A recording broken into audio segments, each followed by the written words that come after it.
আল্লাহ নবী সাল্লাল্লাহু আলাইহি ওয়াসাল্লাম বলেছেন, আল কাইয়িসু মান দানা নাফসাহু, যে নিজের হিসাব করে, ওয়া আমিলা লিমা বা'দাল মাউত, মৃত্যু পরবর্তীর জন্য আমল করে, আল কাইয়িস, তাকেই বুদ্ধিমান বলে। আল কাইয়িস, সে বুদ্ধিমান। ওয়াল আজিজু মান আতবা'a নাফসাহু হাওয়াহা, নবীজি সাল্লাল্লাহু আলাইহি ওয়াসাল্লাম বলেন, এবং অক্ষম, অপদার্থ, দুর্বল, ব্যর্থ, অথর্ব, যে তার মনের ইচ্ছা মতো চলে।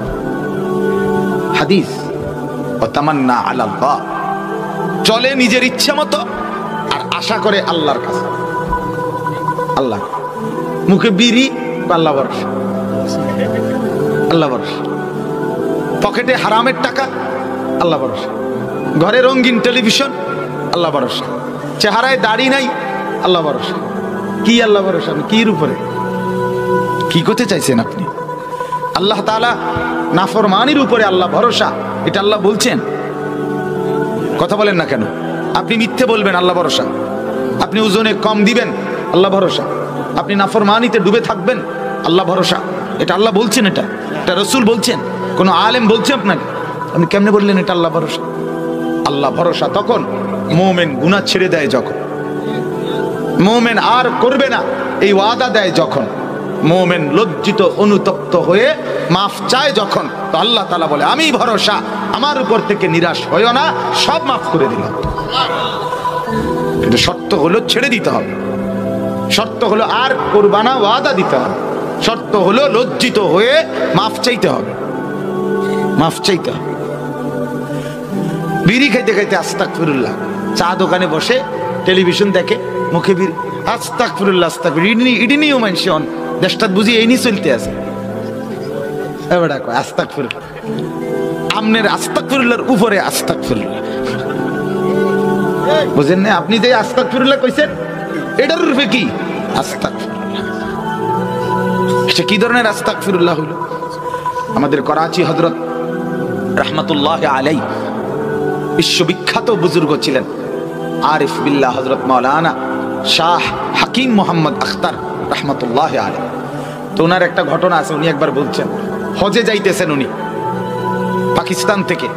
তো ওনার সাথে আরো একজন পাকিস্তানের শেঠ, শেঠ মানে বড় ব্যবসায়ী, পাকিস্তানের বড় একজন ব্যবসায়ী, ধনাঢ্য ব্যক্তি, উনি ওনার সাথে সিটে বসা, একসাথেই ওনার সাথেই যাচ্ছেন হজে, এহরাম পরা।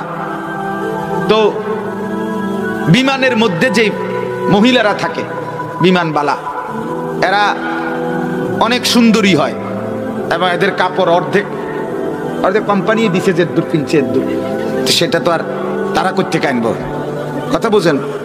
এই জন্য অর্ধেক, হ্যাঁ। তো কোম্পানির হয়তো আরো খরচ আছে, সব মিলাইয়া কাপড়ের বরাদ্দ দূর দিছে, দূর কিনছে। তো এই অল্প অল্প কাপড় পরে এরা আপনার এই খেদমত করে, মানে অর্থাৎ বিমানে সেবা করে। এই মহিলাগুলো অপরূপ সুন্দরী। তো এই বেচারা ওই শেঠ ব্যবসায়ী, উনি হযরতের পাশেই বসা। তো এই মহিলারা তো আসতেছে যাইতেছে, উনি হযরতকে বলতেছেন, হযরত হযরত দেখেন দেখেন, আস্তাগফিরুল্লাহ আস্তাগফিরুল্লাহ, মহিলাগুলোর কাপড় চোপড়ের কি অবস্থা।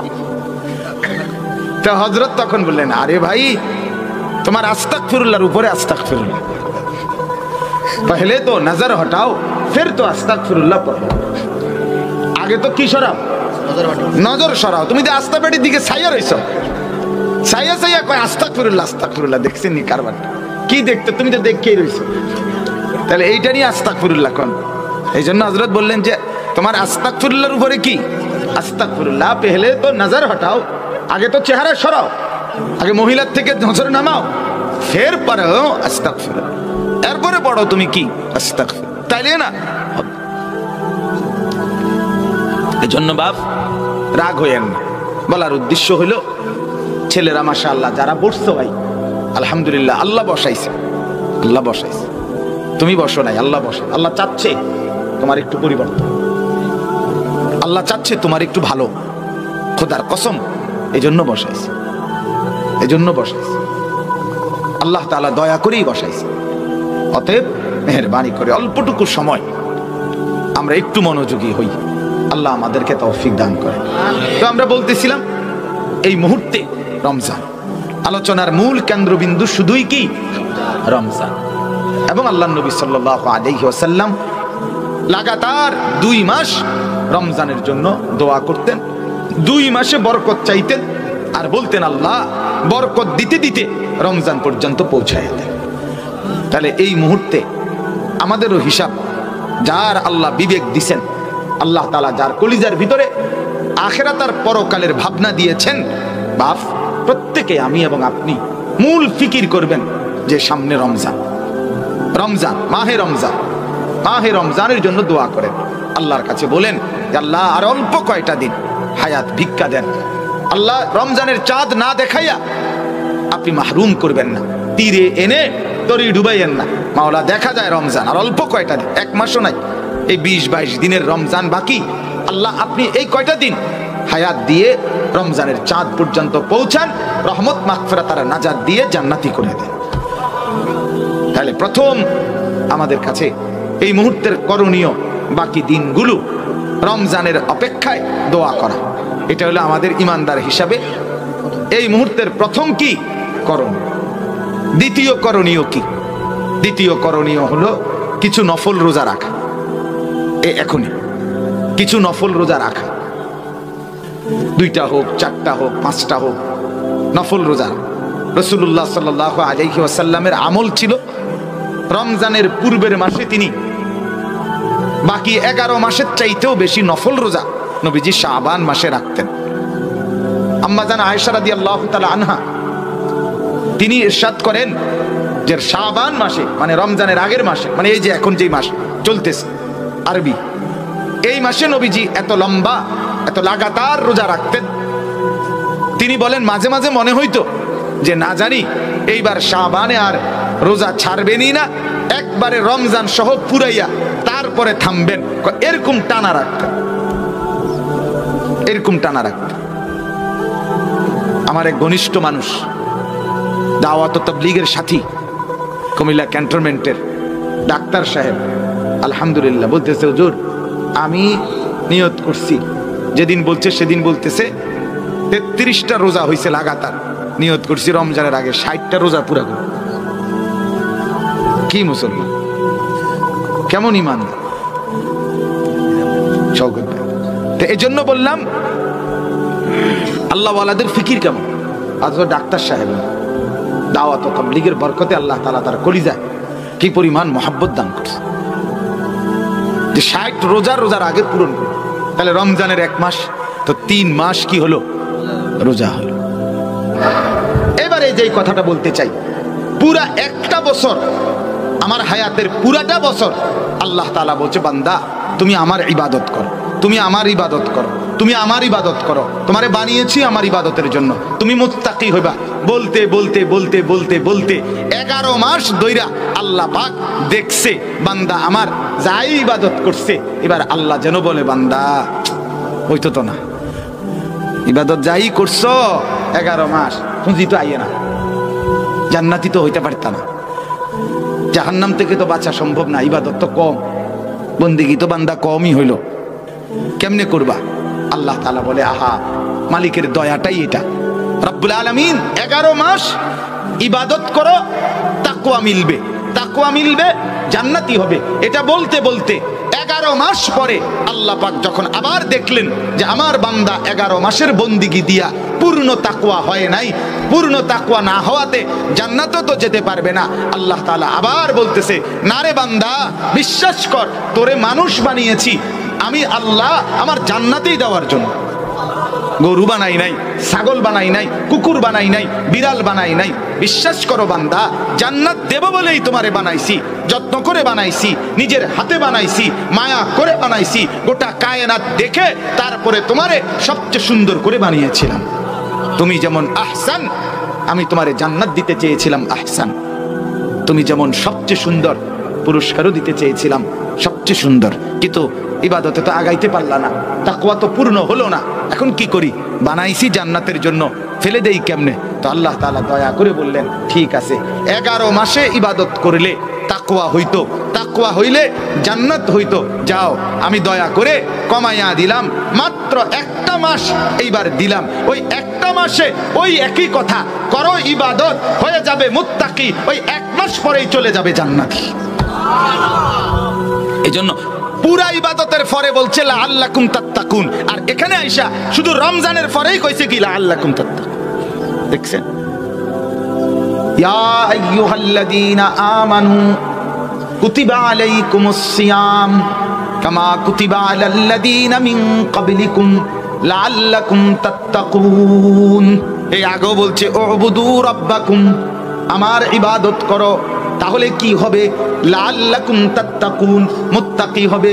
এখন বলে রমজান মাসের রোজা রাখো, রমজান মাসের বন্দেগী করো, একটা মাস কেবল ইবাদত করো বান্দা, আমি রব্বুল আলামিন 1 মাসেই পূর্ণ 11 মাসের তাকওয়া দিয়ে দেব।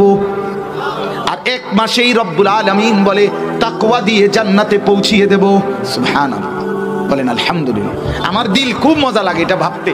আমি মনে মনে ভাবি যেন আল্লাহ বলতেছে 11 মাস পরে, এই আনিস শোন, একটা চাঁদ উঠবে তুই ইবাদত শুরু করবি, আরেকটা চাঁদ উঠবে ডাইরেক্ট জান্নাতে যাবি। সোজা হিসাব, বুঝেন নাই? রমজানের চাঁদ উঠবে, ইবাদত কি করবি? শুরু করবি। ঠিক মতো নামাজ পড়বা, ঠিক মতো রোজা রাখবা, 5 ওয়াক্ত জামাতে পড়বা, ইফতার ঠিক মতো করবা, সেহরি ঠিক মতো করবা, ভোর রাত্রে উঠা 2-4 রাকাত নফল নামাজ পড়বা, একটু দোয়া কান্নাকাটি করবা, ইশরাক পড়বা, আওয়াবিন পড়বা, সারাদিন আমার কোরআনটুকু পড়বা, জিকির করবা, তেলাওয়াত করবা। 11 মাস তো কুলাইতে পারো নাই, সময় পাও নাই, তো একটা মাসই, বছরে একটা মাস, বছরে একটা মাস, বছরে একটা মাস আমার জন্য একটু আলগা করে আমারে দাও।